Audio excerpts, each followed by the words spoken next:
Hi, I'm Senator Ken LaValle, and thanks for your interest in my upcoming career fair. With 105,000 Long Islanders currently unemployed, one of my biggest priorities as an elected official is to help get my constituents back to work. That's why on July 18th, I'm partnering with my colleagues in the state Senate to bring a career fair to Suffolk County. In preparation of our career fair, I asked Stony Brook University Career Services Center to put the following 5-minute video together on the do's and don'ts of resume writing. I hope that you will find it useful. Hi, my name is Andrea Lepak with the Stony Brook University Career Center, and today I'm going to share some quick tips with you about resume writing. A resume serves one purpose: to get you an interview. Your resume should represent your skills and your career potential, but should also convey your personality and tell your professional story. Today I'm going to cover 3 do's and 3 don'ts related to resume writing. First, let's talk about the do's. The first is to make your resume as clear and concise as possible. Most recruiters only spend 30 to 60 seconds reviewing your resume, so a good resume must say a lot with only a few words. For the most part, resumes should be 1 page, but in certain fields or depending on your level of experience, there are exceptions. The format should make it easy for the reader to view the most important information and see key points.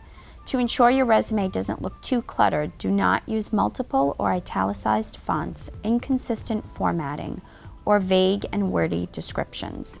It's okay to have some white space on your resume so the reader's not overwhelmed at first glance.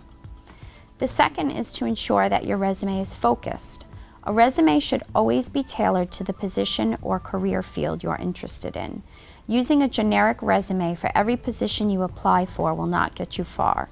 Invest time in reviewing each position description carefully and make sure you're highlighting the skills and experiences you have that match what the employer is looking for. Keywords are also very important. Many large companies now use sophisticated applicant tracking systems that scan for keywords. Candidates with resumes that get the most hits are the first ones called for interviews. While it takes a bit more time to tailor each resume to the employer's needs, it'll be worth it in the end. Lastly, your resume should be results-oriented. Many people make the mistake of simply listing job duties on their resume. Taking it a step further and adding results will make a big difference for the person reading your resume. Employers want to know what you did, but more importantly, they want to know what you accomplished. Numbers can also make your resume much more impressive. For example, if you managed a budget, don't just state that you managed a budget without outlining the amount of money you managed. If you tutored children, don't just mention you tutored them, mention that their grades increased by a certain percentage. You should make an effort to include results as much as possible on your resume. Now let's talk about some don'ts. First, don't use computer-based templates. While it's tempting to use one of the many templates that exist for resume writing on Microsoft Word or other programs, we strongly suggest avoiding these templates. They offer very little room for creativity and little flexibility with formatting. For this reason, we recommend using a simple Word document. You can format that to best highlight your skills and experiences. Second, don't embellish facts on your resume. This one is really important.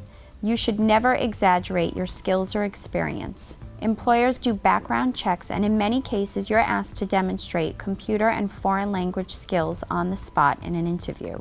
For this reason, it's essential that you're honest about your level of skill and experience. You never want to put yourself at risk of losing a job because of dishonesty. If an employer finds out that you misrepresented yourself, it's grounds for immediate dismissal. Third, don't include an unprofessional email address or contact number with an unprofessional voicemail message. Your overall professional image is really important in the job search process. For this reason, make sure that the email address you provide on your resume is a standard professional address, such as your first name, last name @yahoo.com. Save the cute nicknames for your personal email. In addition, if you're using your cell phone as the contact number on your resume, make sure your voicemail message is professional. If an employer contacts you to schedule an interview and hears an unprofessional voicemail greeting with loud music, he or she may hang up, resulting in a lost opportunity. I hope you found these tips helpful. For additional assistance with your job search, a wealth of resources are available through the Suffolk County Department of Labor One-Stop Employment Center. Call 631-853-6600 for additional information or to schedule an appointment. On behalf of the Stony Brook University Career Center, we wish you the best of luck with your job search.